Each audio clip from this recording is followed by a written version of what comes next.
The sadhana is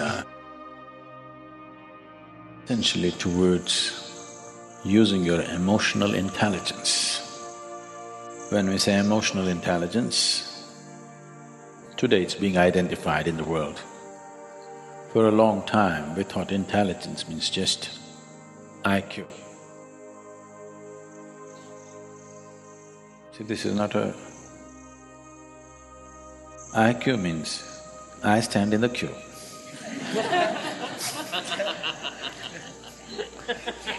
That means always behind somebody. This is the nature of the intellect. Intellect is always trying to imitate and be one-up. Wanting to be better than somebody is also an imitation of somebody, isn't it? Essentially, we are trying to do a little better than the monkeys. That's evolution. Yes. The nature of the intellect is, right now the way it is for most human beings, it is a useless instrument unless there is a bank of information. There is no information. Most people do not know how to use their intellect. Only with information they can use their intellect. This is not the nature of emotional intelligence. It doesn't need any information. It can just embrace everything and know it. It can feel its way through life. It need not stand in a queue. It need not stand behind somebody. It need not try to be better than somebody. It's simply a way of being involved with life, knowing life by involvement, not by dissection. This is the difference between intellect and emotion. Intellect tries to know everything by cutting it open,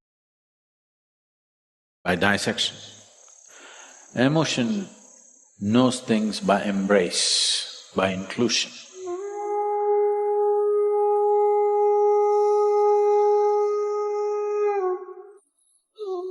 So the sadhana is essentially to heighten your emotional intelligence, because it's so much of an easier way of doing things. If you want to dissect the ultimate, if you want to dissect the divine, that's not a good thing and you won't get anywhere with it. The best way is to embrace. When you embrace somebody, you're also allowing yourself to be embraced. Otherwise it'll not happen. Only I will embrace you. You cannot embrace me. It doesn't work like that. When I embrace, I am also embraced. So this is a way of embracing the divine rather than dissecting the divine. So the sadhana is essentially about this. Devotion means just that. Devotion is not about dissecting the divine, it's about dancing with the divine, becoming one with it. Essentially, to heighten your emotional intelligence so that your ability to live well is not dependent upon being better than somebody. Your ability to live well is by your own innate nature, not because you're better than somebody. You don't have to prove that you're better than somebody. You don't even have to try to be better than somebody. This is emotional intelligence. There is no hierarchy in this. Once intellect enters this, if you say love, who loves most? There is no such thing. Do I love Dhyanalinga more or you love Dhyanalinga more? Do I love this turtle more or you love this turtle more? Do I love this monkey more or you love this monkey more? Nobody can decide this. Never ever can anybody wait and say, okay, this person loves more than the other person. There is no such thing. Quantities do not apply to emotional intelligence. When quantities do not apply, the high and low disappear, big and small disappear. Life becomes as it is. Is ant a more important life than you, or you a more important life than the ant? If you think you are more important, you have a gross mind. You do not understand that ant considers its life as important as you consider your life, probably more. He's got more limbs than you, probably doing more useful things, he's more organized than you, we don't know what else. Probably their population is more. If you give them the voting rights, they would win, hands down. So, intellect is always trying to set one thing against the other. It is your intellect which has created conflict. It is your emotion which can bring this together. But if emotion follows intellect, emotion will also become a deadly conflict. If your intellect follows the emotion, then there would be no conflict, there would be sweetness in the world, there would be wonderful situations in the world. So the sadhana is essentially oriented towards that. It's a simple structure, but if you give yourself, it does miraculous things to you. A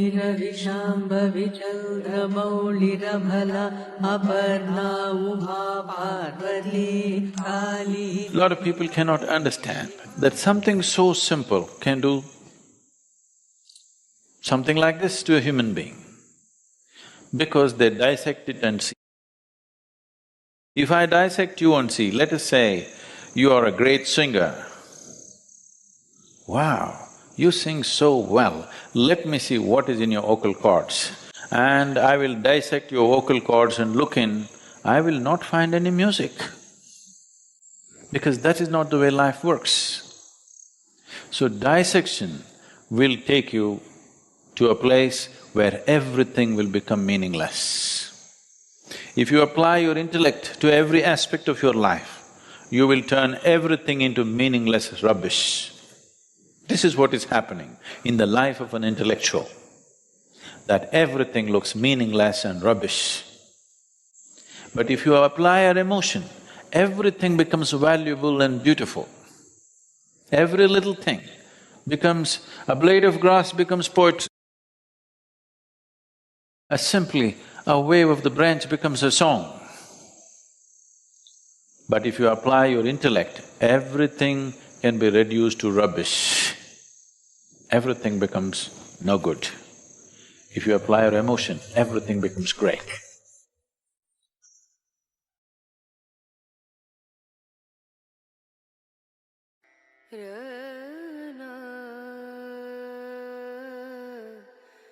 Wonderful things are happening with Kaveri Calling, and UN Environment has included Isha Foundation in their compendium. So Karnataka government, this year they're giving us about 73 lakh saplings. Every one of us have to pitch in, only then there's a solution. Namaskaram, Sadhguru. I want to know what is happening on ground in Kaveri Calling project, and also I came across a few posts where they were writing negative things about Kaveri Calling. So I was wondering why people are writing things against Kaveri Calling. Because they're against everything.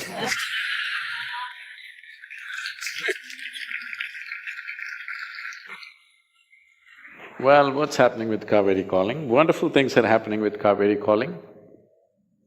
One thing is the UN agencies, UNCCD, that is… which is an agency set up for combating desertification in the world, has accredited Kaveri Calling, and we are almost… we will be working with them in partnership in various aspects. And most probably the chief of UNCCD will be participating in one of our events shortly. We had some conversations in Bonn, you might have seen those things. And UNCCC, which is combating climate change, also is now associating themselves with us because they see this is the best solution for mitigation of climate change aspects. And UN Environment has included Isha Foundation in their compendium, which is not a small thing.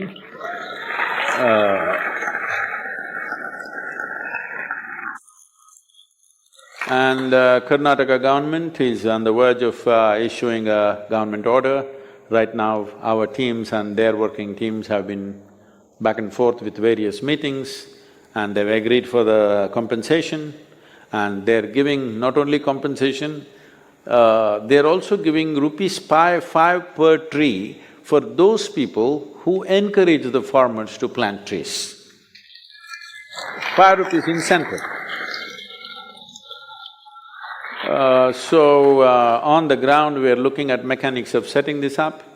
The saplings are being raised. Karnataka Forest Department is offering the 11 species of saplings that we need for this process. And our nurseries are raising saplings, and you must know, after Kaveri calling, all our sapling production, nearly probably 40 or 45 lakhs, which would have lasted for a year for us normally in distribution, have all been taken away in a matter of 2 months by the farmers.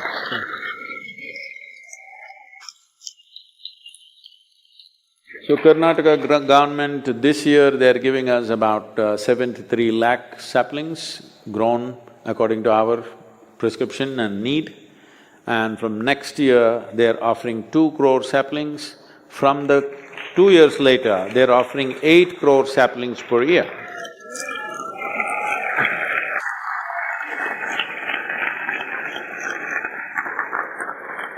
Similar negotiations are going on in Tamil Nadu. On the ground, we are setting up, local youth to incentivize them and give them this possibility that they can encourage farmers to plant trees and they will get these incentives that the government is offering.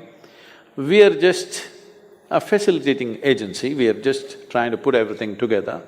On the ground, the farmers will do it, the government is providing everything. Thanks to all our volunteers and our panel members and our Rally for Rivers board, and of course the Environment Ministry and the Water Resources Ministry, all of them have pitched in, and above all the UN agencies have pitched in, which is giving it a whole new dimension. I would say in a matter of September, October, November, that's it. In 2.5 months' time, it's fantastic, can't be better. So about people saying something, it's dog's pleasure to bark, what?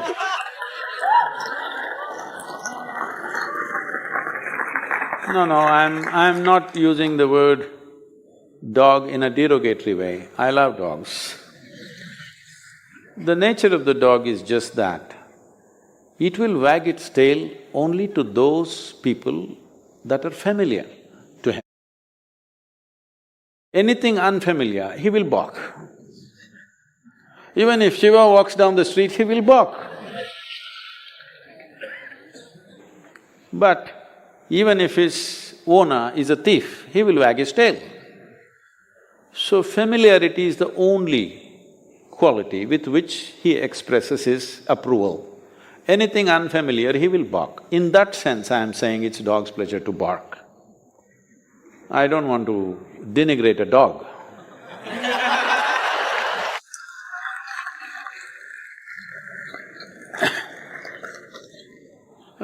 This is not to speak against anybody, it is just that unfortunately, there are a whole lot of people who have invested in problems. I think they fear that a solution is coming. They fear that. I would like to convert them into a solution, even those people, it doesn't matter, after all they're human beings. It's okay, I'm not really… But I would like these people, if we're doing something wrong, they show us the lacuna in the project, that would be fantastic. They're not doing that, they're simply deriding us, which is meaningless, we just discard that. Because in their mind, they think I have no qualification. I don't have a PhD in hydrology. Yes, that is what they're asking, literally. They're saying he doesn't have any qualification, who is he to say all this? Well, just listen to what I'm saying, if it makes sense, let's do it. If it doesn't make sense, please tell me something else. This is where I am. Immediately I will change if you make sense to me. And I don't care if you have a PhD, because it doesn't mean anything to me. People are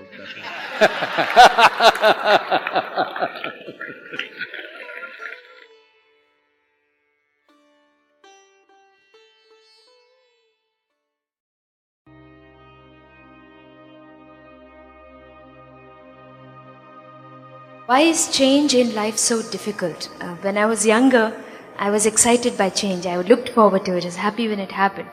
As I'm growing older, I try to avoid it as much as possible and not able to cope when it happens. It all depends who is initiating the change. Maybe, but is there something like an appropriate response to change?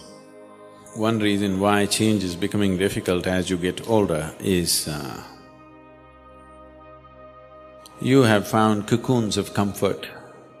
There are many comfort zones you created. Any disturbance of that, you're disturbed now. When you were young, you were not looking for comfort, you were looking for life. Now you're not looking for life, you're looking for comfort, safety. See, when you were 16, 18, you had wild dreams as to what you want to do with your life. By the time you became 25, you cut down all the frills and thought, this is all not practical, I am becoming practical now. All that happened is you were becoming a coward, but you said, I am becoming practical, and cut down many things and said, if I get a job, if I earn my living, this is okay. By the time you're 35, you're thinking, if I don't get into any trouble, that's enough. You're not looking forward into anything great happening. If I don't get into trouble, that's enough. But that's when you start getting into trouble. So, you're not looking at life with zest, you're looking at life as safety. The more security-oriented you are, the more disturbed you will be with every change that happens in your life. The essence of physical existence is change, isn't it? Isn't it so? Everything is changing. Is there anything that's not changing? Everything in the existence is changing, isn't it? The physical existence is constantly changing. The very essence of physical reality is change. Nothing is constant. Even the so-called static states are dynamic in nature, everything is changing. So if you resist change, you're resisting life. If you want an unchanging life, there's one beautiful place where nothing changes, that's your grave. Either you must go to your grave or you must get enlightened if you don't want change. Then somewhere inside everything is same. But otherwise, as long as you're a part of the physical process of the existence, everything is changed, there is nothing that is not changing. See, this moment you're inhaling, next moment you're exhaling, it's change, isn't it? If you don't want change, you stop it. So when you resist change, you must understand you're resisting the very process of life, not just your life, you're resisting the very fundamental process of life. Invariably, you will invite all kinds of suffering. If you're living and you want to be dead, you will ask for trouble, isn't it? You must be living. When you're living, you must live totally. If you want to die, you must do that efficiently. These are inefficient ways of killing yourself, really. Unhappiness and depression are inefficient ways of killing yourself, isn't it so? At least be efficient. I can give you 10 different ways to die. Anyway, Hussain Sagar is there. Is it still water in it?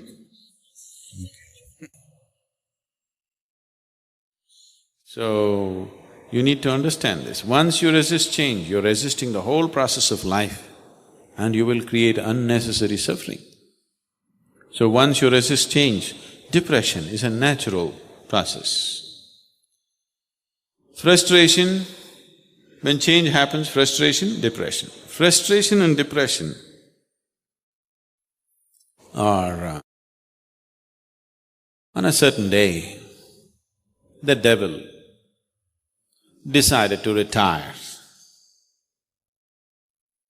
Because he is retiring, he decided to put all the tools of his trade for a garage sale. So he opened up discount sale, all the devil's tools. There's a huge rush. There are all kinds of things, anger, hatred, jealousy, this one, that one, everything on the table.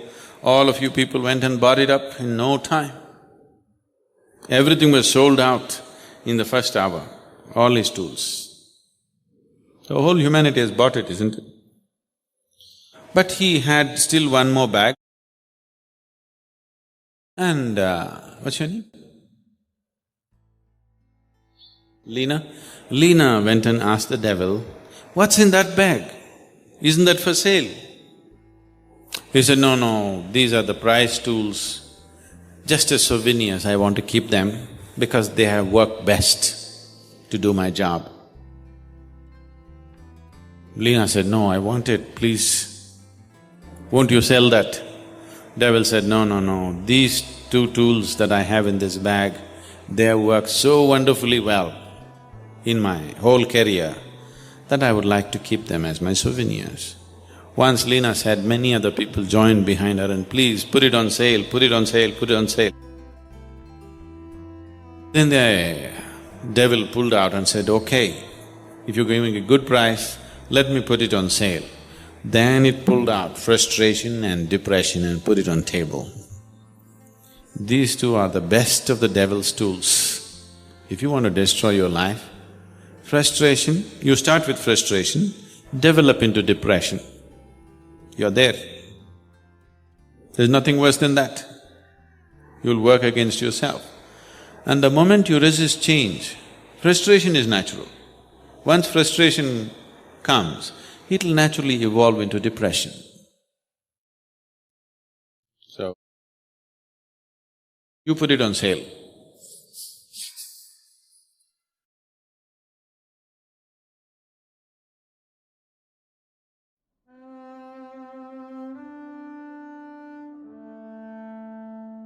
Sadhguru Namaskaram. How to conduct oneself when, when you have a very exploitative spouse, You're talking about how to conduct him or yourself? myself. No, actually you want to know how to fix him, right? No, Sadhguru. So, this is very important. I'm particularly talking to you. Please sit down. It's very important that we are straight with life, you understand? What you want is your husband fixed. But because you're sitting in front of me, you're saying, "Sadhguru, how do I fix myself to fit into this exploitation?" Which is not the truth. You want to know how to fix the man. Yes or no? Please tell me, all the ladies.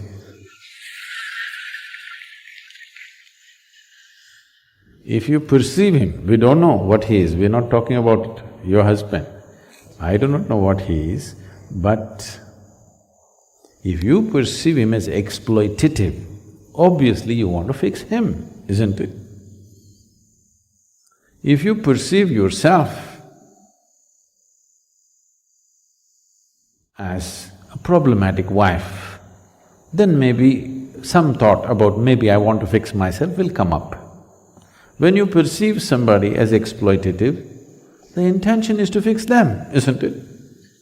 But we don't want to be straight about that, because the culture doesn't tell you, the culture tells you fixing your husband is not a good thing. You must fix yourself. So, if you get a headache, go for a foot surgery. Then the foot will be aching more than the head. Kind of fixed. At least your attention is gone. So it's time. If we are concerned about life, it's time that we are 100% straight, at least with ourselves. Maybe in the world we don't know what profession you have, what situations you have, we don't know how straight you can be.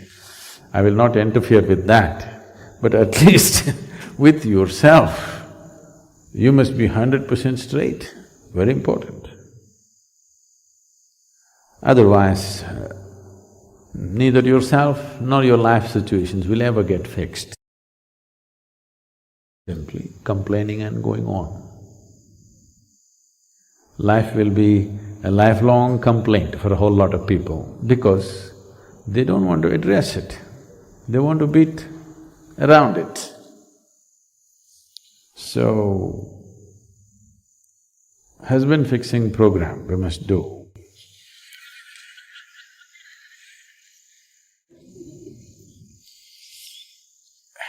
No, we fixed a whole lot of them because they became meditative and suddenly their exploitative nature went away because now they're busy with something else.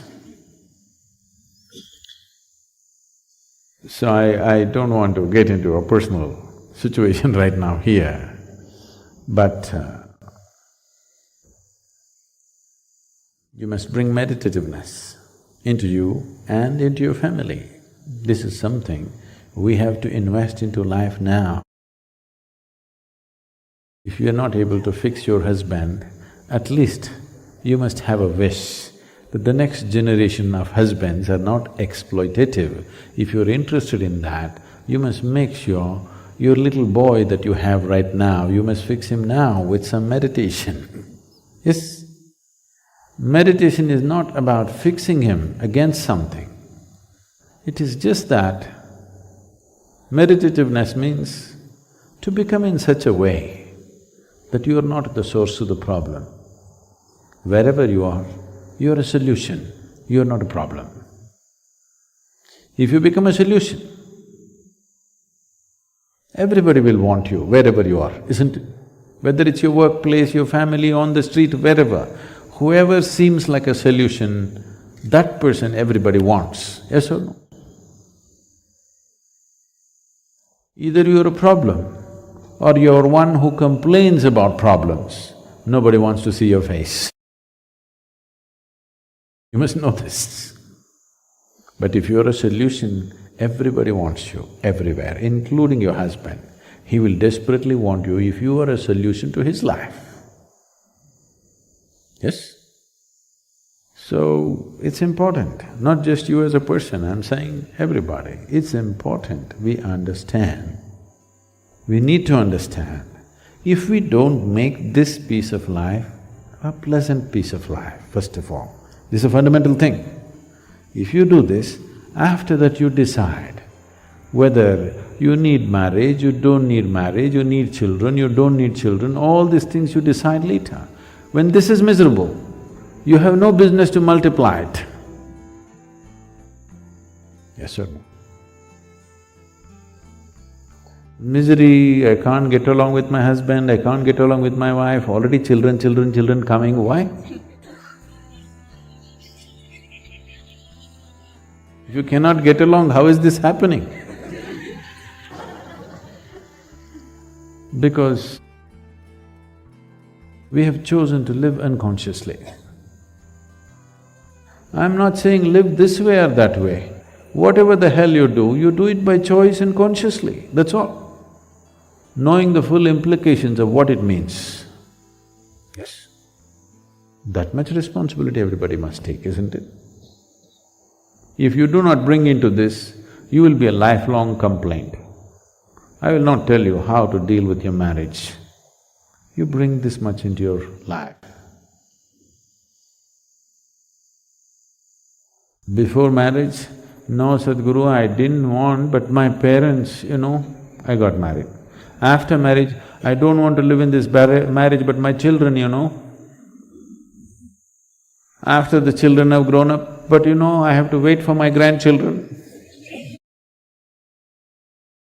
See, you have made yourself in such a way that you are a result of an unconscious process. You're not a result of a conscious process. When you are a result of an unconscious process, you are bound to be a miserable accident. Yes, it's time every human being takes responsibility to at least change this much. Then we can talk about big things, reaching the peak of your consciousness, mukti, moksha. Don't utter these words cheaply. Don't utter these words. First fix the fundamentals. The fundamentals are just this: whatever the hell you are right now, it's yours. Either you must have the courage to change it, or you must learn to settle into it. Yes? Yes or no? Either you must have the courage to change it, or you must learn to settle into it. One of these things you must do. Simply endless complaint for the rest of your life is no good. It is just that we must understand, if we are in a certain state, everything feels like it's against us. You fix this, after that you decide which way your life should be. You stay there, there's a consequence, you get out, there's a consequence. Everything there is a consequence. But at least let it be a conscious consequence, instead of being a helpless, unconscious state of existence.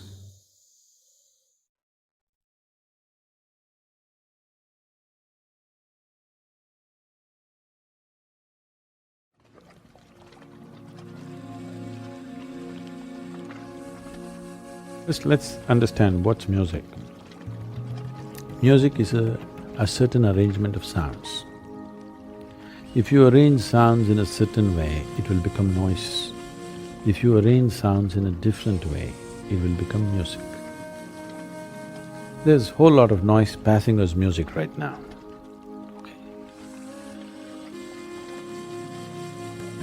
If you know something about classical music, you would see classical music involves an enormous amount of mathematics behind it. There's a structure, a mathematical structure is being built. As far as I'm concerned, when I see somebody really good singing, for me, a whole geometry emerges out of that. So, in some way, you're trying to recreate creation in a sound form. How profoundly a particular musician, how far he can go into it is questionable. But that's what you're trying to do, you're trying to explore the geometrical patterns, all the complex patterns that are possible in the form of creation. Because creation is just a complex amalgamation of sound or reverberations. So, you definitely know, leave the words. I mean, if there are sappy words and people get a little sappy with it, that's different. They're giving meanings to it. Without any words, music can bring tears, music can bring joy, music can bring love, music can set moods and emotions and experiences in people, just by sheer sound, not using words. Words means it's a psychological pattern. Sound means it's an existential pattern. So this is why a music without words is very significant, and most of the Indian music is largely sound, here and there some words, but largely sound, because sound is an existential structure. Word, the meaning of the word, is a psychological structure. If I sing a song in Tamil, means nothing to you, because you may not understand the language. If you sing in some other language that I do not know, means nothing to me, because I do not understand the meaning. But the nature of the sound is not like that. If the sound is arranged in a particular geometry of things, it doesn't matter who you are, it doesn't get you in your emotion, but it gets you in the very being of who you are. In the basic way, this creation has happened here. So it is an attempt to touch life, it's an attempt to imitate life in a different form, which is a phenomenal thing, and Will people get healthy and well by this? Definitely, if you hit the right pitch. When you ask, how can it happen without the physical presence of a guru?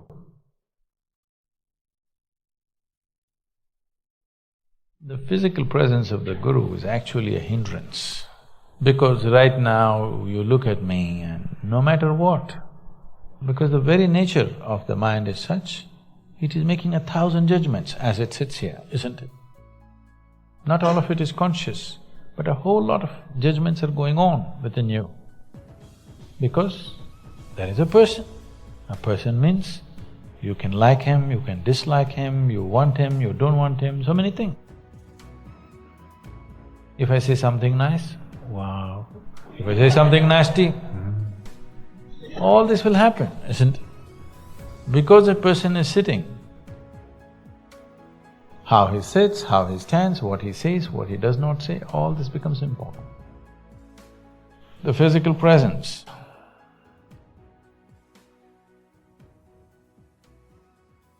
is not of any consequence actually.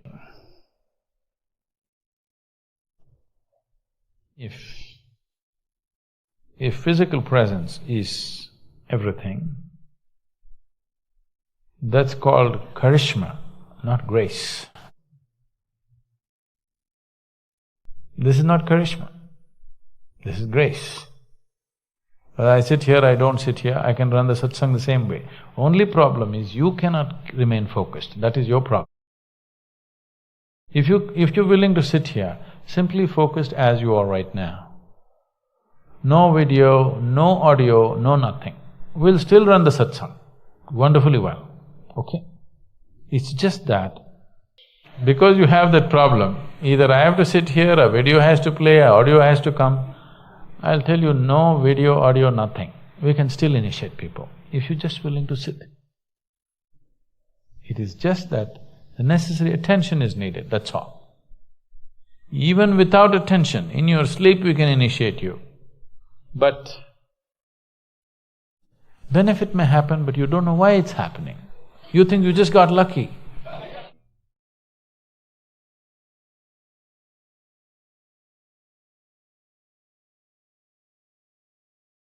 If you made it this far, it's because something spoke to you on some level. Let us know where you're watching from, subscribe to the channel, check out the links in the description for more reflections. Because honestly, very few people make it to the end. Thanks, big hug, and see you in the next video.